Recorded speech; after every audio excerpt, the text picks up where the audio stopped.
we're skipping around a little bit, but I want to get to the part because Jesus has taught to me ever since I was a child. When I was 5, I met him, and I didn't know it was him, and I called him my sky friend. When I was 9 and we were taken to foster homes and my little brother was being hurt, I ran out to the grass and I called him my sky friend and asked him to save me.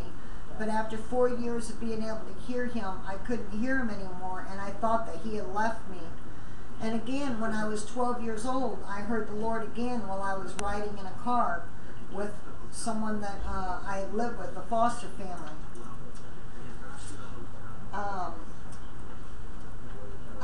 I went into this place where I had to get clean called the shoulder, and Romans 8:28, and we know that all things work together for good to those who love God, to those who are called according to his purposes. My past, as long as I let God show me, will gain me strength in body, soul, mind, and spirit.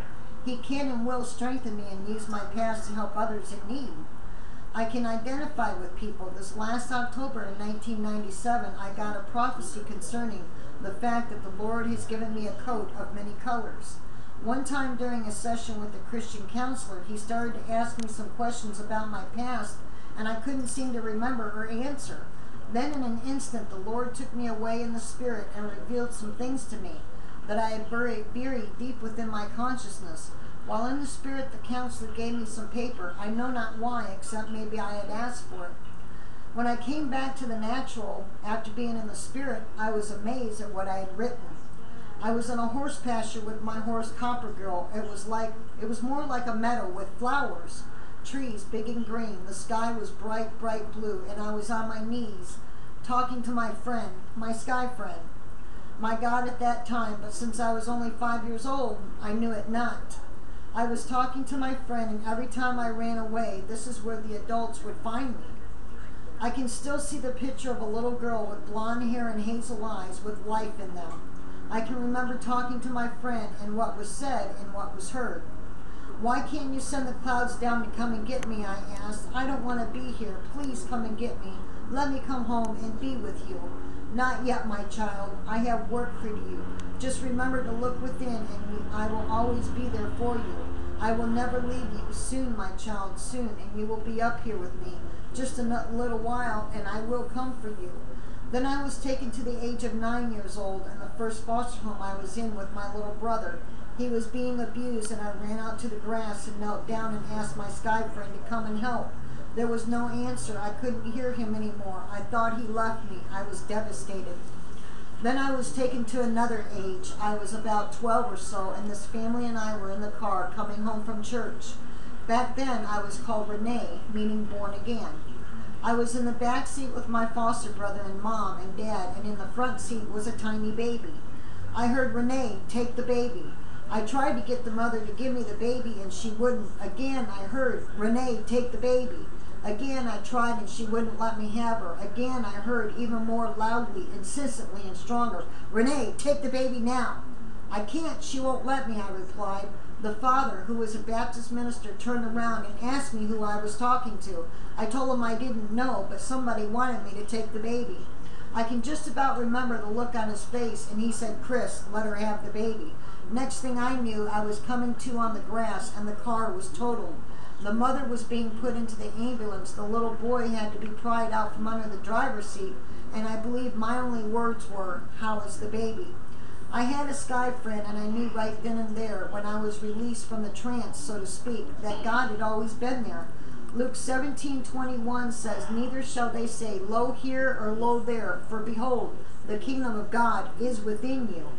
Many things became clear to me around this time. All the times that I ran away as a teenager, I never worried about food, clothes, or shelter. I always knew that I would be taken care of. Yet still there were things hidden from me, which is hidden from all of us because we ain't God.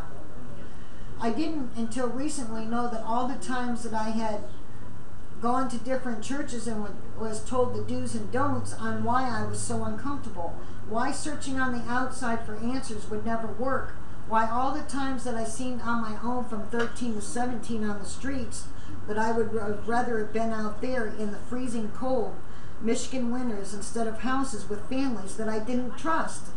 why I always felt that I had some kind of keen perception, how I would know things without being told by humans, or why God could absolutely be trusted. This is one more paragraph.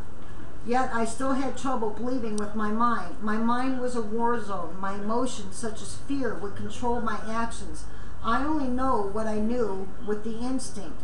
Yet I still kept breaking God's commandments, and I didn't want to. I felt totally unworthy of the Lord's love. I was ashamed to be in His presence most of the time, yet I still ran to Him and talked to Him, and I used my spiritual language a lot. I knew some, but not enough, in the way that I needed to go.